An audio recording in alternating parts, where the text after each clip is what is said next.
Welcome to my daily vlog channel Ekante Orpita. I'll be sharing my daily experience, thought and stories. So let's connect and share this journey together.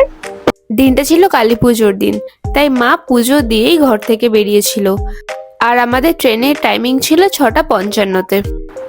Hello everyone, আমি এখন মোটামুটি ready হয়ে গেছি। এখন আমরা যাব Shalimar station, কারণ আজকে আমাদের destination Puri. First time long vlog করছি, জানি না কতটা কি দেখাতে পারবো। এভাবে তো ফোন ধরার অভ্যাস আমার নেই, এমনি হাতটা ব্যথা করছে। আর বেশি কথা বলবো না, চলো এবারে ক্যাবে উঠে আমাদের শালিমার স্টেশনে যেতে হবে। টাইম হয়ে গেছে অলরেডি, 5টা বাজতে যায়, আমাদের এখনই বেরোতে হবে। তো চলো। হ্যালো, আমি বেরোলাম। ভাইকে ভালো করে দেখে শুনে রেখো, বোনকে ভাইকে। আচ্ছা রাখলাম। আচ্ছা ঠিক আছে, ট্রেনে উঠে ফোন করবো, ভিডিও কল করবো। রাখছি, হ্যাঁ। আমরা জগন্নাথের মন্দিরে রওনা হলাম পুরী। টাটা। যাই ওখানে গিয়ে সব বলবো। এই আমার মেয়ে, আমার সোনা, আমাদেরকে নিয়ে যাচ্ছে পুরী। 5 দিনের জন্য আমার শহর কলকাতা ছেড়ে যাচ্ছি। মনটা একটু খারাপ, কিন্তু যেহেতু পরিবার নিয়ে যাচ্ছি খুব ভালো লাগছিল যেতে। গাড়িতে উঠে একে একে সকলকে ফোন করলাম, দাদু, দিদা, মাসি, মামি সবাইকে ফোন করলাম। কোথাও বেরোনোর আগে সবার আশীর্বাদ নেওয়াটাও জরুরি। আমি এখানে মাকে এটাই বলছিলাম যে আমি আবার 8 বছর পর পুরীতে যাচ্ছি। তো মাও বলছিল যে তাহলে আমরা কত বছর আগে গিয়েছিলাম, কারণ লাস্ট বার যখন আমি পুরীতে গেছিলাম জেঠু জেঠিমাদের সাথে গেছিলাম, মায়েরা তারও আগে গিয়েছিল। খুব অল্প সময়ের মধ্যে আমরা শালিমার স্টেশনে পৌঁছেও গেলাম। খুব পরিষ্কার পরিচ্ছন্ন একটি স্টেশন, আমি প্রথমবার এসেছি আর আমার খুব ভালো লেগেছে। আমরা ফার্স্টে ওয়েটিং রুমে চলে গিয়েছিলাম, কারণ ওখানে আরও ফ্যামিলির লোকেরা অপেক্ষা করছিল। এর আগেও আমি 4 বার পুরী গেছি, কিন্তু প্রত্যেকবারই বাসে করে গেছি। স্লিপার কোচ ট্রেনে এই প্রথমবার উঠলাম, আমার খুবই ভালো লেগেছে। আর এখানে কোইন্সিডেন্টলি আমাদের ড্রেসের কালারও এক হয়ে গেছে। আর আমরা এখানে এসেছিলাম জল কিনতে। সবাই কথা বলেছিল না, ওখানে ফোন করে আমরা যাচ্ছিল না কালকে আপনার হোটেলে বলে নেবে, ঠিক আছে? আমরা কিন্তু আগে থেকে হোটেল বুক করে যাচ্ছি না, আমরা ওখানে গিয়েই হোটেল বুক করব। আপাতত কার কোথায় সিট পড়েছে সেটা দেখে নিচ্ছিলাম। আর সেই দিন কিন্তু আমাদের দুষ্টুর বার্থডে ছিল, তাই ট্রেনেই বার্থডে সেলিব্রেশন করা হয়েছিল।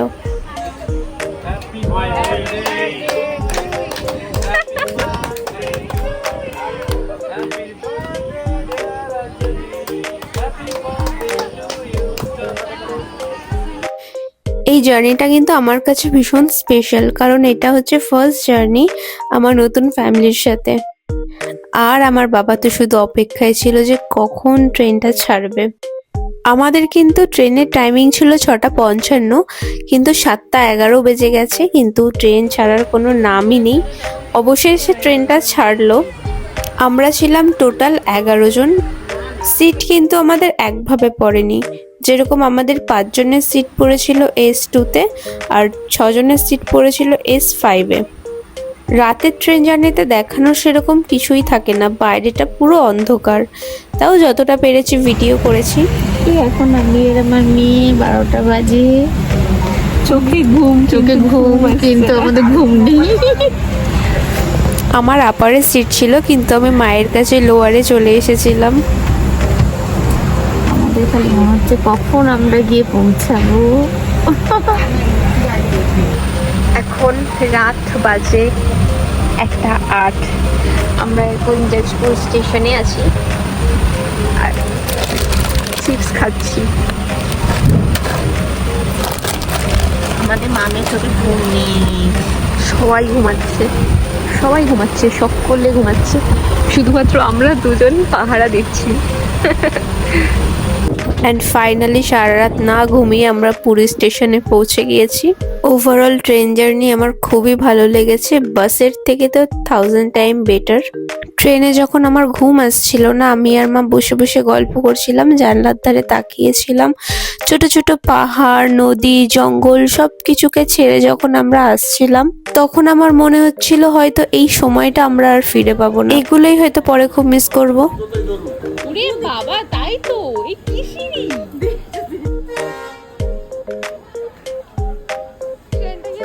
এখন আমরা এখান থেকে অটো করে সোজা বিচে যাব স্বর্গদ্বারে।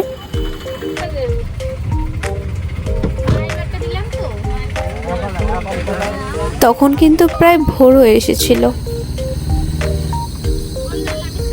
তারপর ফাইনালি আমরা চলে এলাম স্বর্গদ্বার বিচে। কত বছর পর আবার পুরীর সমুদ্রে পা রাখলাম। সমুদ্রে তো আমরা যাই, দীঘার সমুদ্রে গেছি, কিন্তু পুরীর সমুদ্রের মতো সমুদ্র আমি কোথাও দেখিনি। তার গর্জন, উত্তাল প্রকৃতি আমাকে মুগ্ধ করে।